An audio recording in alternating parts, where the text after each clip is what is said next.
Good morning. It's Tuesday, May 11th, and I'm Kenny Polcari, and this is host of the party, Morning Market Commentary, everything you need to know to get your day started. So what happened yesterday? The inflation concerns are taking its toll finally on stocks, and certainly tech stocks in the U.S., and now the world as the tech rep went global last night. There's no economic data today, so expect the conversation is going to be all about the CPI and the PPI that are due out tomorrow and Thursday. Colonial Pipeline expects to be back up and running by the weekend as some eastern states, North Carolina and such, declaring a state of emergency as they are running out of gasoline at gasoline stations, different grades of gasoline. And I've identified key S&P levels today that will trigger the circuit breakers. Now, I'm not suggesting the circuit breakers are going to go off or there's going to be this complete meltdown today, but in this environment, you know how fast it can happen. I'm just reminding everybody that that down 7% on the S&P will trigger the circuit breakers. And what's for dinner tonight? It's a risotto with cauliflower and truffle butter. It is absolutely delicious. But look, it's anyone's game. Yesterday, I ended my note with this quote. Look, it's anyone's game right now. I expected to see some exhaustion, but then the government comes out with these nonsensical numbers that throws the theory into a tailspin. And if this morning's action is any indication, we will see the S&P churn. And with tech weaker again this morning, expect to see the S&P come under a little bit of pressure. That's how I ended yesterday morning's note. And so it was clearly exhausted. I'm clearly exhausted from the push higher and higher, even as the data continues to be challenging. And as I said, it appeared a bit tired to me, and tired it was. Right? Yesterday saw the whole shebang come under pressure.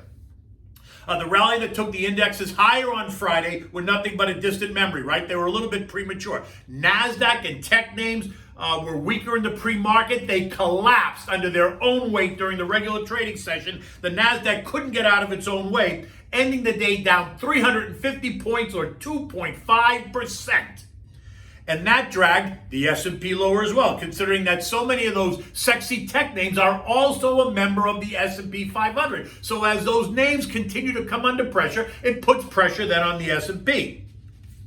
And by the end of the day, the S&P lost 1%, which wasn't that bad considering, right? And left that index down 44 points. The Dow, on the other hand, which was rallying most of the day in complete opposition of what was taking place in the high growth and sexy names, finally succumbed to the pressure. Beginning at about 2 p.m., they started to whack the Dow, and from 3:30 to 4 o'clock, it went from positive to completely negative, ending down on the day by 35 points. But look, that was a 350-point swing from high to low by the end of the day yesterday. And the Russell, they also gave back 59 points or 2.6%. So that index also got slammed pretty hard. What's interesting to note here is that every one of those four indexes ended on the low of the day, right? They traded down and they ended on the lows, which usually means it's going to go lower again today. And what we're seeing already is U.S. futures are in fact lower, right? So sit back, strap in, and get ready for this, because this is going to be interesting. And we're going to see where the weak links are. And look, I said it, the tech wreck went global last night. Overnight, we saw Asian markets get slammed. Japan down 3%, Hong Kong down 2%, Australia down 1%, Taiwan down 4%. The South Korean Kospi down 1.2%. China ended the day slightly higher, but they reported their CPI, which rose 0.9% yesterday, and the PPI rose by 6.8%. And this morning, the Europeans are now collapsing under the pressure. All the markets across Europe down more than 2% as the day gets started, and the debate rages on over whether the expected rise in prices in the coming months for both the CPI and PPI are going to force the Fed to act sooner versus later.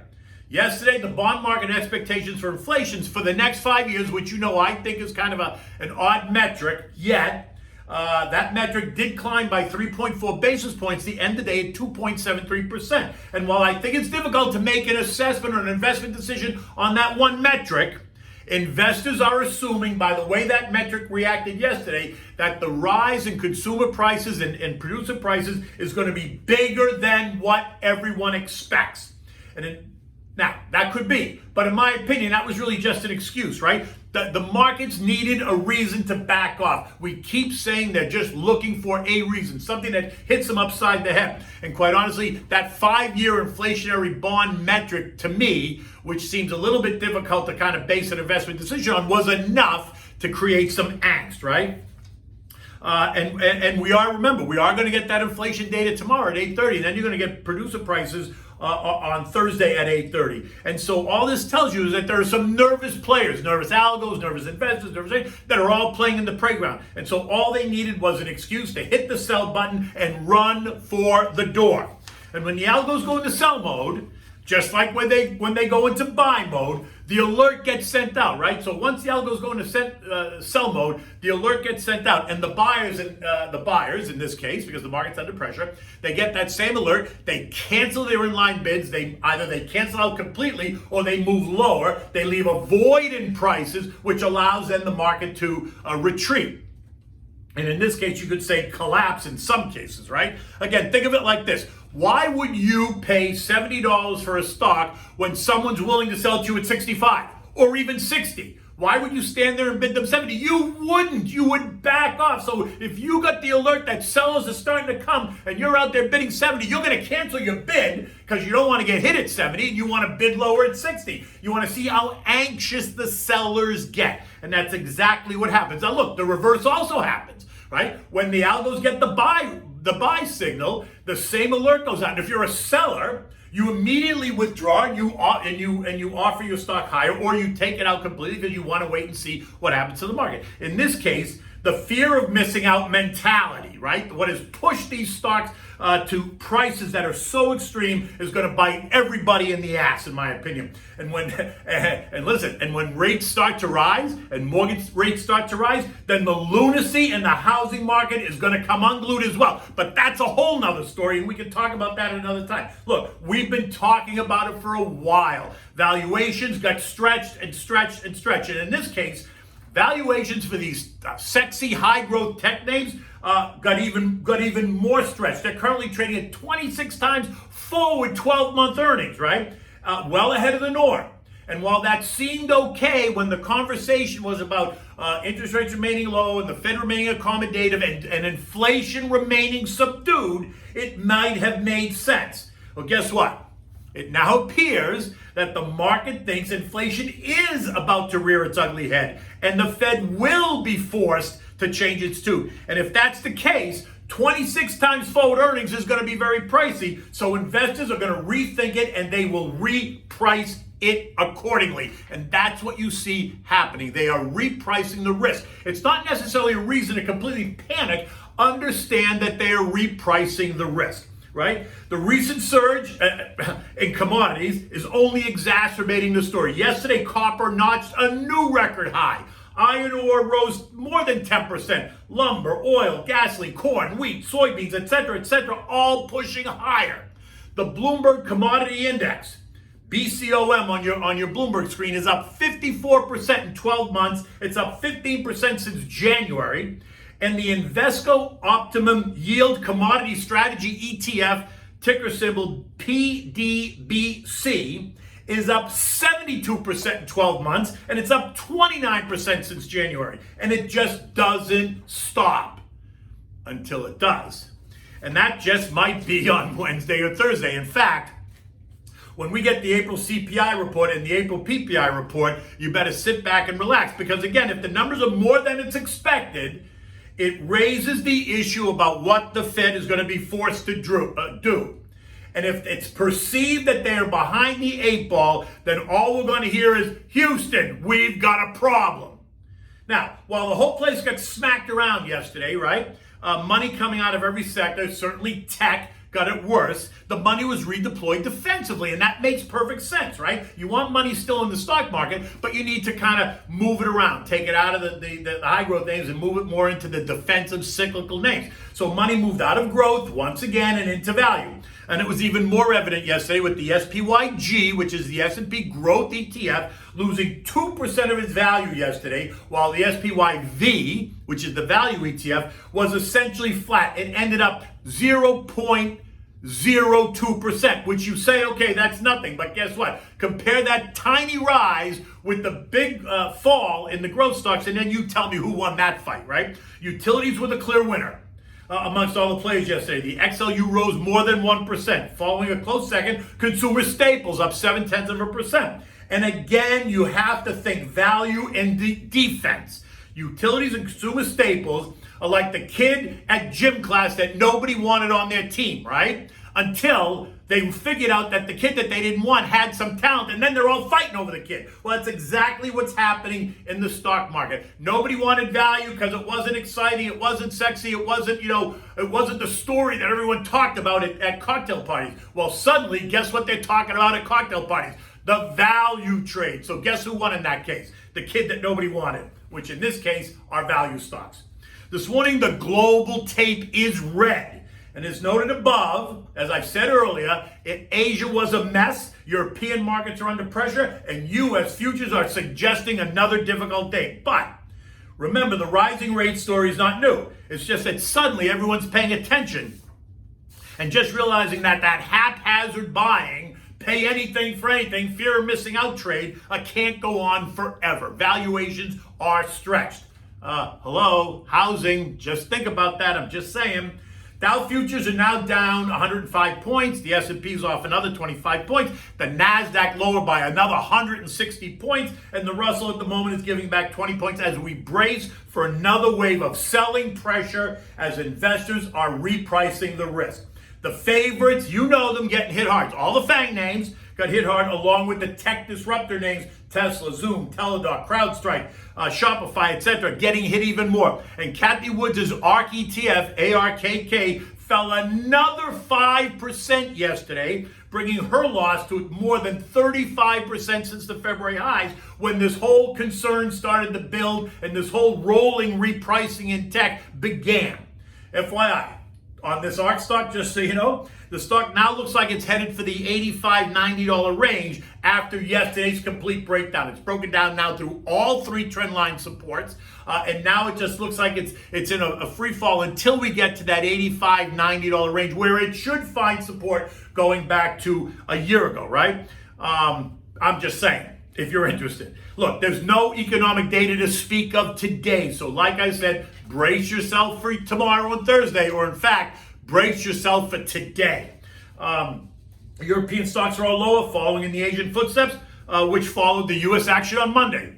So it's circular. The Queen's speech takes place today. And for those of you who don't know what the Queen's speech is, it's where she lays out what laws the government intends to pass in the months ahead. German ZEW, which is an economic survey, is due to be released today. And like I said, across the board, all markets are down better than 2%. The FTSE, the CAC, the DAX, the Eurostock, Spain, and Italy. The dollar continues to get whacked in a story that we've been talking about. It's now trading at 90.125 after it traded as low as 90.09, where it's right, but it's on its way to that 89.90 level that I identified, where it should find some support. Oil this morning is trading back a bit lower at 64.56.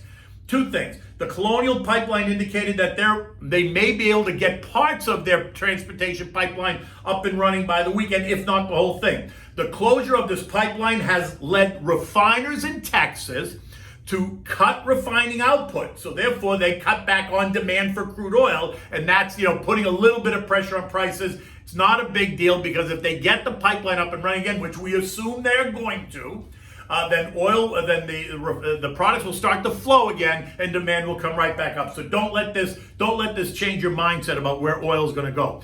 Bitcoin's trading at 56,500. Ethereum is now still trading at 4,000, and Dogecoin is trading at 46 cents. Down yesterday, even after Lonnie Musk announced that Finance SpaceX is now going to accept Dogecoin as a form of payment.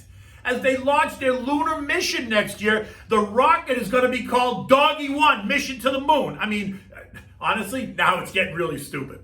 The S&P closed at 41.88 last night, right? Right on the day's lows. And like I said, they close on the lows, it sets up for another push lower. At this point, what's the point? A 3% move lower from here would put us right on the 50-day moving average at 40.41, right? That's a 3% move. A 6% move would put us right on the 100-day moving average, which is 39.24. It would take a 12% move lower to put us on the 200-day moving average, which sits at, I don't have it here, 36 and change, 36.90, I think, is the number, right? And it's all very possible. That is possible because we know how fast it can happen. But it's all going to depend on how the algos react to the headlines and the data points today, tomorrow, and Thursday. But remember, the S&P won't fall 12% in one quick swoop, right? Because there are these things called circuit breakers, and they'll kick in down 7%. So today, the S&P would have to fall 293 points or 7% in order for the circuit breaker to be engaged, right? And if the circuit breaker is engaged, the market shuts down for 1 hour. But remember, it's a 7% move, so that number changes every day depending on where the S&P closes the night before. So today it's 293 points, tomorrow it'll be something different. Remember, you know what you can do. You can text the word INVEST to 21,000 to get my digital business card.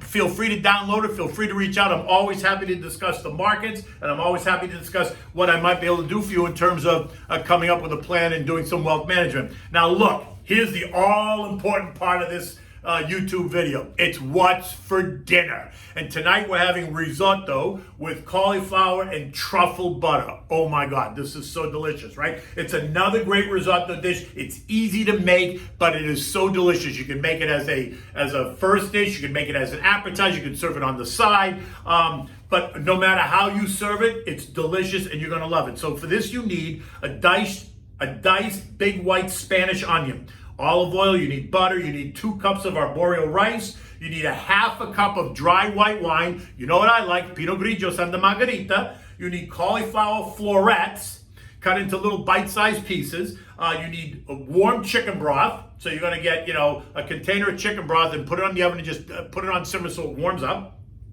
You need salt and pepper, you need truffle oil, white truffle oil, or you can make truffle butter, either or, and you need shaved Parmesan cheese. So you're going to start by, you heat the oil and the butter in the pan till the butter melts and you let it all blend together. Add the onions, cook the onions for 5 or 6 minutes, just stirring them around. Do this on like medium-high heat, but keep stirring the onions because you don't want them to burn, but you want them to get soft. You want them to begin to caramelize. You can turn the heat down low and just leave it there longer, but you have to stay there and continue to stir, right? Once the onions are soft enough, or once you think they're soft enough, add the white wine to the onions, stir it around and cook it. Turn the heat back up. You got to have it on medium high because you want the wine now to start to boil and to actually evaporate away. You want the alcohol to evaporate away, and then you want to add the risotto to the pan and brown after the wine has evaporated away. You want to add the risotto to the pan, the rice, and brown it in the butter and the oil and the onions and what's left over from the wine. You want to let the rice get like a toasty brown. And then you're going to start to add one ladle at a time, like you do when you make risotto. Take a ladle of the warm chicken broth and add it to the rice. Stir it, right? You want the rice to kind of be swimming in the chicken broth. Stir it. Keep the heat on, stir it, and then the rice will absorb the chicken broth. As it absorbs the chicken broth, add another ladle of the chicken broth. Again, you have to keep doing that until you're done with the chicken broth. You should be probably, depending on how much you're going to make, maybe you should have 5 cups of chicken broth that you've got warmed on the stove that you're going to use. You may not use it all, but you want to have just enough in case you do, right? And as you use the chicken broth, the rice is going to cook. You taste it for its doneness, right? You don't want to make it mushy, but it can't be crunchy either. Just taste it. And then while this is cooking in a separate frying pan, you're going to heat up some oil and you're going to take these cauliflower florets, you're going to toss them in the oil real quick. You're going to kind of saute them around on low heat. You can add a ladle of chicken broth to the cauliflower as well, just to help them cook faster and soften up a little bit. You want to leave them tender. You don't want them to get mushy, so don't overcook them, right? Remove them from the heat and set them aside. And then what you're going to do is, after the risotto is done, and you're going to taste it, you're going to know it's done by tasting it. It should take you no longer than 20 or 25 minutes for the risotto if you stay there and you're on the heat and you're mixing it, right? Shouldn't really take you much longer than that. After it's done, take those cauliflower florets that you've sauteed on the stove, add them to the rice, mix it in, but you don't want to be careful because you don't want to break the cauliflower into pieces. You want to kind of keep those florets as whole as you can keep them. Season it with salt and pepper to taste. And adjust. And then once you're ready now to serve in individual warm bowls. You can drizzle a little bit of either the white truffle oil on top, or you can take the truffle butter that you've either bought or made and take a dab of the truffle butter and put it right on top, adorn it with fresh grated Parmesan cheese, and serve it. And allow your family members or your guests to truly enjoy this dish. It is so delicious, and it's a perfect dish certainly also in the springtime now because it's got cauliflower. It's good. It's a great either, like I said, a first course, or it's a great side dish for a meat dish, maybe a chicken dish. I wouldn't necessarily sure I'd use it with a fish dish, but chicken or pork or a red meat dish, it works great with. In any event, enjoy yourself. Strap yourself in for today. Brace for what might be coming. Take good care, and I'll see you in the morning.